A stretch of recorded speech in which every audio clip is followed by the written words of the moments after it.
Good morning and welcome to Life Without Shakers.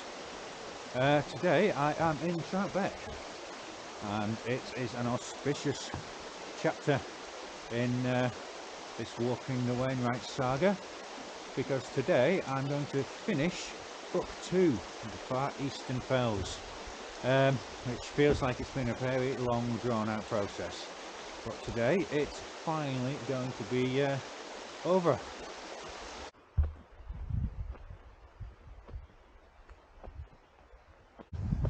Yes, today's walk picks up the last 4 fells that I've yet to do in book 2.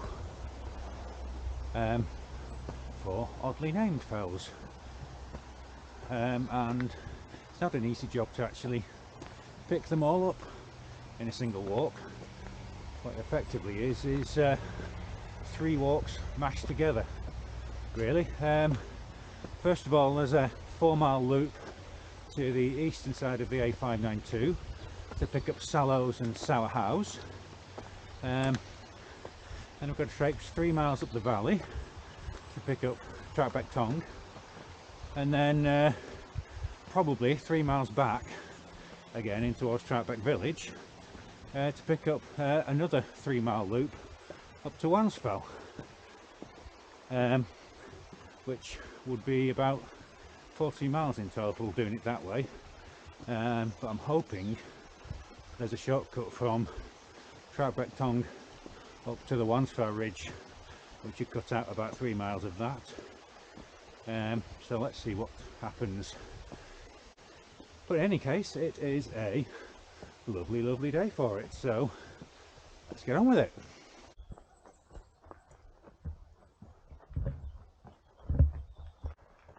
Right, so we begin the climb up towards Sallows and Sallows, which you can't see off to the right behind these trees. I can look across the valley. That's Wansfell and Wansfell Pike, while I'll be going last. And then I think that's Troutbeck Tongue, the little one down there. Not the one shrouded by cloud, unfortunately.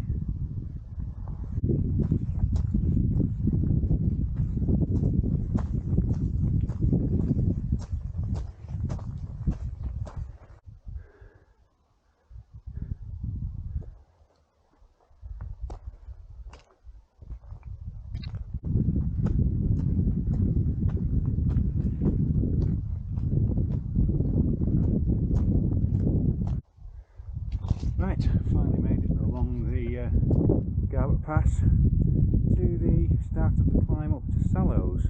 It's only a little climb. I think that's the summit there, the ridge. Let's pause to look the other way at the large group of people embarking on a much tougher walk, because that is Hill Bell and that is the start of the Kempmere Horseshoe, which is firmly lodged in my memory from earlier this year, because it's a beautiful walk.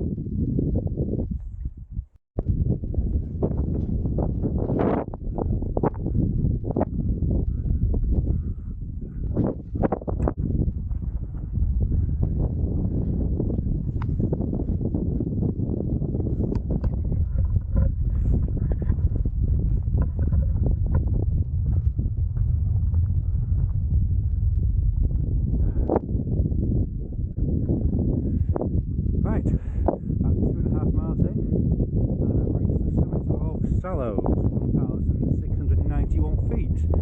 This is Wainwright number 33 of the Far Eastern Fells. It's the summit. It's highest ground around, and there's literally nothing else here. Wainwright says, for most walkers, the fells proper in this region start at the Garbutt Pass and rise to the north. But there are 2 hills, twins almost, immediately to the south of the pass, worth a mention, although these are not strictly walkers' territory. The higher of the 2 is named Sallows, bounding the pass, and has much merit as a viewpoint, and as scanty of virtue as a grass sanctuary. It's quite a nice viewpoint. Windermere stretching away to the south. Beautiful vista across to the Pennines down the Kempmere Valley. And then swinging around to the north, the Kempmere Horseshoe.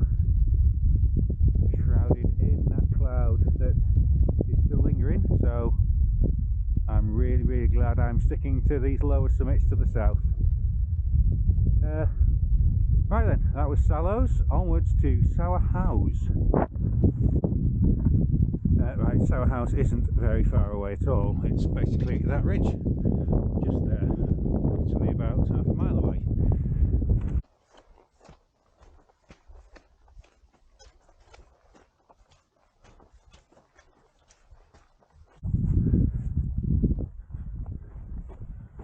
Interesting, Sour House. Which bit's the summit?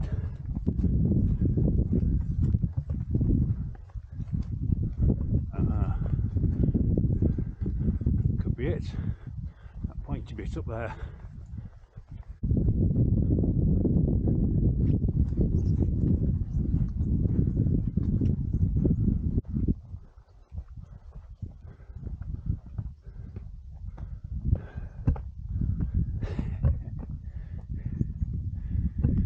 Okay, here we are. Probably the high point of Sour House, 1,568 feet. This is Wainwright number 34 of book 2. Once again, no obvious summit marker, save for the tiniest of little cairns there. Better known locally as Applethwaite Common, according to AW. But he does say, although all maps agree that the summit of this fell is named Sour House, its broadest flank, carrying the Garburn Pass Road down to Troutbeck, is far better known as Applethwaite Common. The flank is traversed also by the pleasant Dubs Road.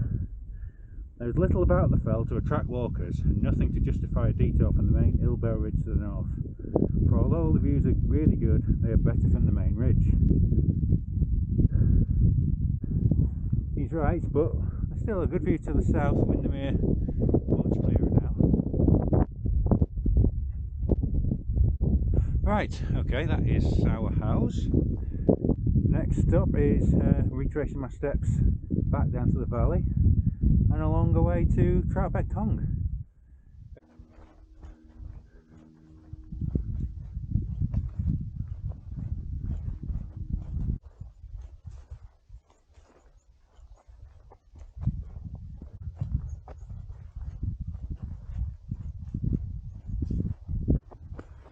Right, back off the hill into the valley for a little 2.5–3 mile stroll out towards Troutbeck Tongue. There it is.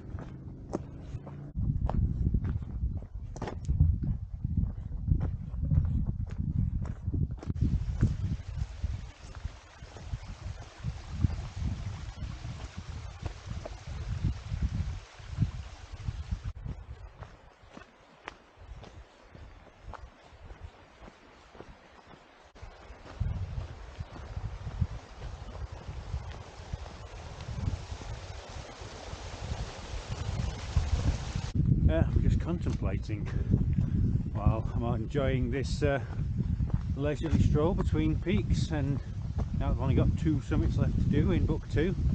Just thinking about just how long it's actually taken me to get through the far eastern fells. Short of 2 years since I set off up Angletown Pikes on the first walk out of this book. Long old time, not sure why it's taken that long. One thing or another made it difficult to get up here. By way of contrast, the next book, Central Fells, can be done in just 4 walks. So in the next 2 years I would hope to probably have done the next 2 books. But anyway, nearly done with the far eastern fells now. There is Troutbeck Tongue, looming large now, or looming small in fact. Just reached the foot of Troutbeck Tongue now. It might be small, it looks a bit steep.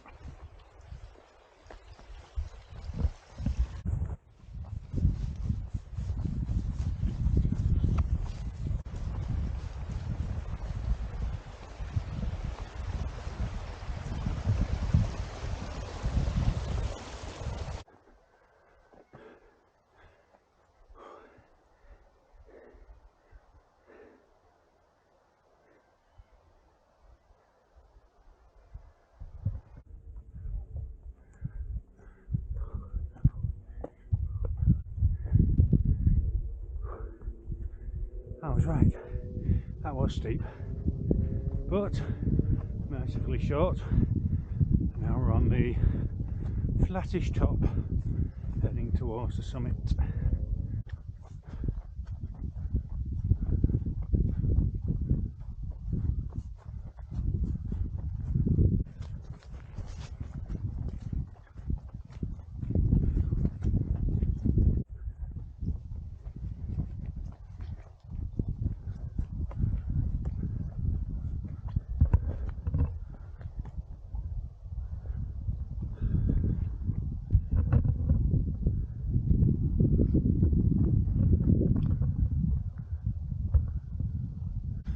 And here we are on the summit of Wainwright number 35 of the Far Eastern Fells.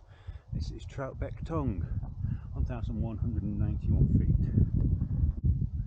Wainwright mentions the rocky scramble up the south ridge from the cart track is entertaining enough to hold out the promise of a summit equally interesting, but the promise is not fulfilled by the reality, which is a grassy knoll little higher than several more nearby. Apart from the view down to the valley to Windermere, nothing here is worth comment. Well, thanks for making me climb up that steep hill for that, AW. Right, just one more to go now, one spell. Come on, come on. No. You're all cute.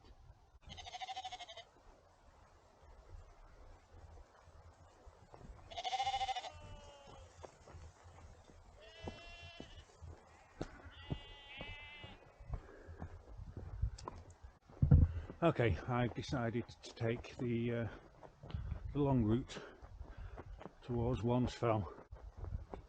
Considerations of distance aside, I think the main reason for going the long route is it's along marked footpaths. The short route was a little bit across country. I think I'd rather stick to the footpaths marked on the map so I don't get lost.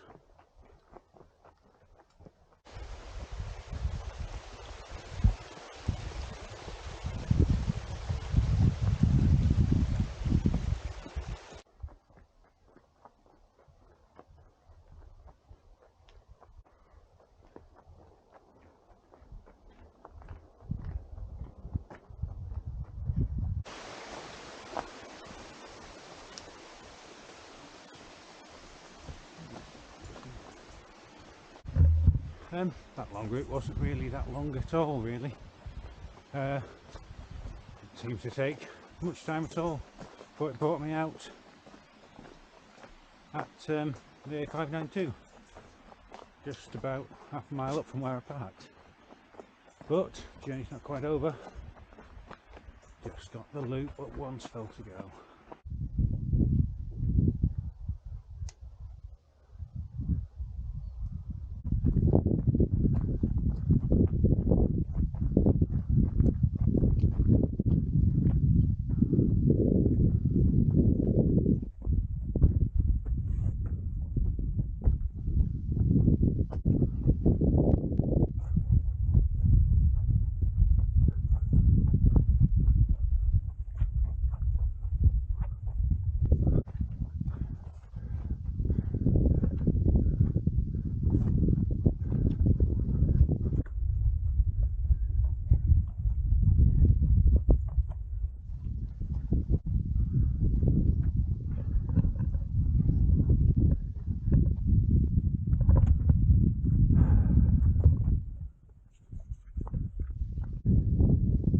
So we come to the summit of Wansfell, 1,597 feet.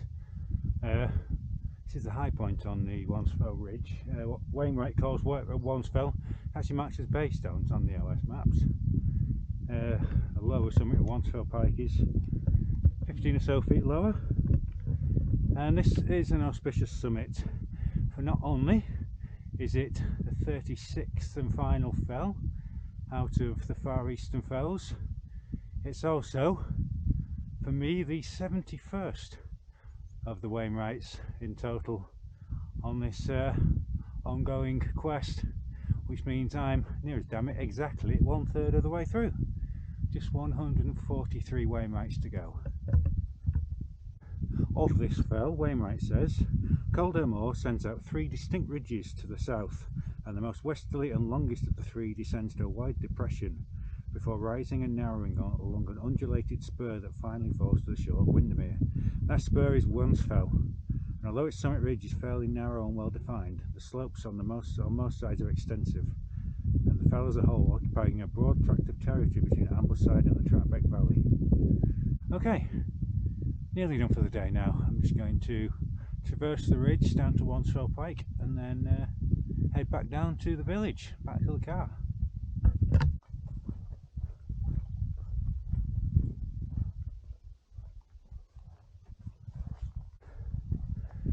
Just as we head towards Wansfell Pike, I've got a marvellous foretaste of what's to come in Book 3, the Central Fells, looking down towards Grasmere, the Langdales beyond. That is going to be a real treat, but probably for next year.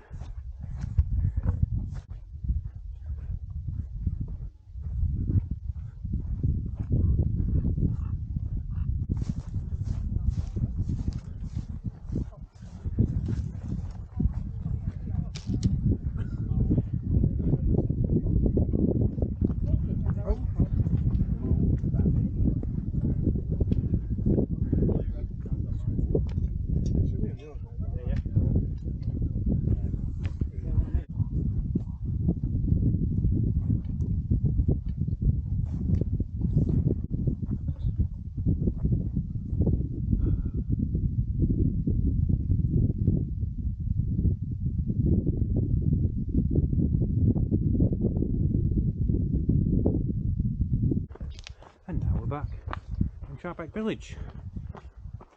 All we need to do is find the car.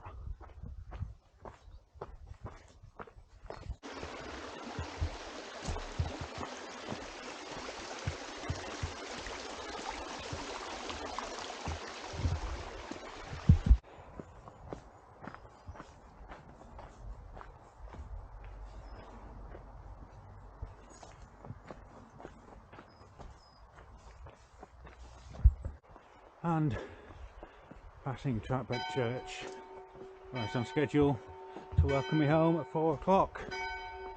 I've completed today's walk, and with that I've completed Book 2, the Far Eastern Fells.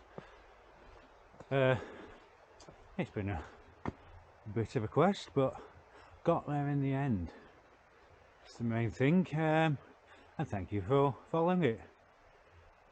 Thank you for watching along. Right, next next chapter is Book 3, the Central Fells. Looking forward to that. Finally get to visit a section of Lakeland that isn't centred around Ullswater. So yeah, hope you can watch along for that as and when I get around to getting out there. Until then, once again, thanks for watching this particular walk. Hope you've enjoyed it, and see you next time. Bye.